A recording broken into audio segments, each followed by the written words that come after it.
وقل رب زدني علما. Le prophète, il a dit, وَيَمُرُّ أَوَّلُكُمْ. Et le premier qui va passer parmi vous, le premier qui va passer parmi vous, Kalbarq, il va passer à la vitesse de l'éclair. Le premier parmi vous, les musulmans, ma communauté, qui va passer sur le pont, il va passer à la vitesse de l'éclair. Allahu Akbar. Qala bi abi anta wa ummi. Ils ont dit, Ya Rasulallah, de par notre père et notre mère, comment explique-nous la définition de passer comme une éclair. Le prophète sallallahu alayhi wa sallam, il a dit la vitesse de l'éclair, c'est comme le clin d'œil. Quand tu ouvres ton visage, quand tu ouvres tes yeux, tu fermes. Tu as commencé rapide. C'est ça la vitesse de l'éclair. Les compagnons, ils ne savaient pas, Ya Rasulallah, comment tu peux nous expliquer la vitesse de l'éclair? Il a dit comme la vitesse du clin d'œil. Allahu Akbar. Ensuite, il y en a certains, ils vont passer comme l'éclair.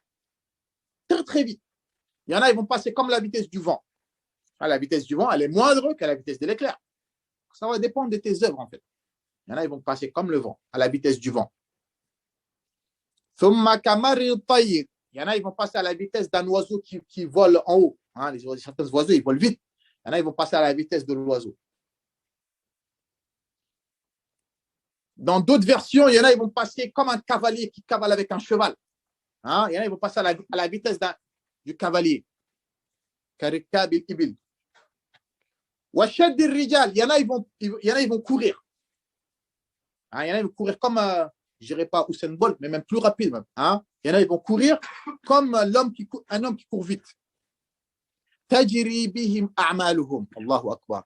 Le prophète, il a dit, leurs vitesses seront en fonction de leurs œuvres. C'est tes œuvres qui vont te tirer à aller vite. Ce n'est pas parce que tu fais du sport ou tu es jeune ou je ne sais quoi. C'est tes œuvres qui vont te tirer, en fait. Plus tes œuvres elles seront bien dans la dunya, plus tu vas partir vite. Il n'y a pas de secret. Il n'y aura pas d'ascenseur. Il n'y aura rien. C'est tes œuvres qui vont te tirer pour aller vite. Le prophète, sallallahu alayhi wa sallam, il a dit, et votre prophète, Mohammed, il va se tenir debout. Sur le sirat, le prophète, il va se tenir debout. Il dira, Rabbi sallim, sallim, Allah sauve-les, Allah sauve-les. Le prophète, comme il a de la pitié pour sa communauté, bil mu'minina ra'oufur rahim, il ne veut pas être collé en enfer. Le Rasoul sallallahu alayhi wa sallam. Même ce jour-là, il ne va pas penser à lui, il va penser à sa communauté. Il va dire, Allah sauve-les, sauve-les, sauve-les. Le prophète, il a dit, sallallahu alayhi wa sallam, hatta ta'diza a'malul ibad. Et il y en aura certains, les premiers qui vont passer, il y en aura certains, ils n'auront plus assez de bonnes œuvres pour les faire passer. Si on va debout sur le pont. Ouais, sur le pont, ou voilà. Il a dit ala sirat, sur le pont. Le prophète, il va se tenir debout sur le pont et il dira Allah, fais-les, sauve-les, sauve-les, sauve-les. Jusqu'à un moment où il y en aura certains, leurs œuvres ne suffiront pas pour les faire passer rapidement. Allahu Akbar. Qu'est-ce qui va se passer? Le prophète dit hatta yadi ar-rajulu, jusqu'à ce qu'il y aura un homme qui viendra, certaines personnes qui viendront. Fala yastati'u as-sayra. Il ne pourra même pas se tenir debout sur ses deux pieds, même marcher, il ne pourra pas. Pourquoi? À cause de l'affaiblissement de ses bonnes actions. Qu'est-ce qu'il va faire? Fala yastati'u as-sayra illa zahfa. Il y en a, ils vont ramper. Ils ne pourront plus aller vite. Certains savants, ils ont dit qu'ils vont ramper sur leurs fesses. Tu vois, un bébé, quand il commence à... il s'assoit sur ses fesses et il essaie d'avancer avec son pied comme ça. Ou bien, il y en a, il va se mettre sur son ventre, il va ramper. Il y en a, ils ont dit à quatre pattes. Ala kulli hal, zahfan, c'est ramper. Peu importe la manière de ramper. Soit il va être assis sur ses fesses, il va essayer de... Il ne pourra plus courir, il ne pourra plus rien faire. Pourquoi? Parce qu'il a ses hasanat, falas. Chacun, ce sera à nous de choisir comment tu veux passer ce jour-là. Le prophète, il a dit, et lui, cette personne qui va passer en rampant ou sur ses fesses et ça, ça va être une expiation de péché pour lui. Ça va être une expiation, il va souffrir. Le prophète, il a dit, et aux deux coins, sur les deux côtés du sirat, kalalib, il y aura des crochets. Muta'alliqatun, qui seront accrochés. Ma'muratun, eux, ils sont chargés.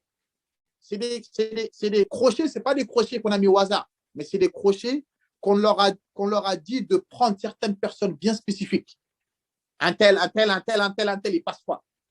Et eux, ils sont là. Lorsque ce un tel, il passe, chaud, boum, dans l'enfer. Ma'mourat, Allah, il leur a ordonné. Ils sont chargés de saisir les gens qu'on leur a désignés. Tout ça, ça va se passer en Al-Qiyam. Il y en a certains, ils vont pas. Comme je l'ai dit, il n'y aura pas de connaissances ou de, comment ça s'appelle, où j'ai le bras long, où j'ai des pistons. Et en Al-Qiyam, ça passe pas. Même les crochets là, ils ont l'œil. Le prophète a dit, il y en aura certains, ils seront blessés. Les crochets là, ils vont en blesser certains. Najib, mais ils vont sauver, ils ne vont pas tomber dans l'enfer. Ça, en fait, c'est une expiation de péché pour eux. Les crochets là, il y en a certains, ils vont en blesser certains, mais ils vont réussir à passer quand même au bout. Ils vont souffrir, hein, mais ça va être l'expiation des péchés qui leur manquent. Et il y en a certains, il y en a certains, on va les précipiter, les crochets, ils vont les prendre et ils vont les jeter dans l'enfer. Il y en a certains, ils vont être blessés, mais ils vont arriver au bout. Ils vont ramper, mais ils vont arriver au bout. Mais il y en a certains, eux, ils iront nulle part. Parmi eux, les hypocrites. Tous tombés dans l'enfer. Qu'Allah nous en préserve. Donc, les frères et sœurs, celui qui se précipite à faire du bien, et comme je vous le dis, je vous le répète, il n'y a pas de secret. Plus tu te précipites à faire du bien dans la dunya, plus tu passeras vite Yawm al-Qiyam. Plus tu es le premier à être en avant dans les bonnes choses, plus Yawm al-Qiyam sur le pont, tu seras le premier à passer et rapide. Et toi, plus tu prends ton temps, plus tu croises les bras, plus tu es paresseux à l'accomplissement des bonnes actions, plus toi, tu vas passer lentement sur le sirat. Il n'y a pas de secret. Le prophète, il a bien dit, tajri bihim a'malu. C'est leurs œuvres qui vont les faire passer rapidement. Ce n'est pas moi qui le dis. Donc, les frères, quand on vous appelle, il y a une bonne action à faire là, ou bien il y a la famille à aller visiter, il y a quelque chose de bien à faire. Peu importe. Hein. Si tu as la capacité de le faire, fais-le. N'attends pas qu'on te. Il y en a certaines personnes, tu es obligé de les agresser pour qu'ils fassent du bien. Tu es obligé de les saouler. Vas-y, viens, fais, il y a ça, il y a ça. Quelqu'un doué d'intelligence, tu sais que ce que tu fais, tu le fais pour toi. Et au Mal-Qiyam, tu veux passer vite sur le sirat, comme je le dis, il n'y a pas de secret. Plus tu te précipites à exécuter les ordres d'Allah, plus tu vas passer vite. Et plus tu prends ton temps, plus tu vas souffrir. Qu'Allah nous en préserve. C'est clair ça? Jamil?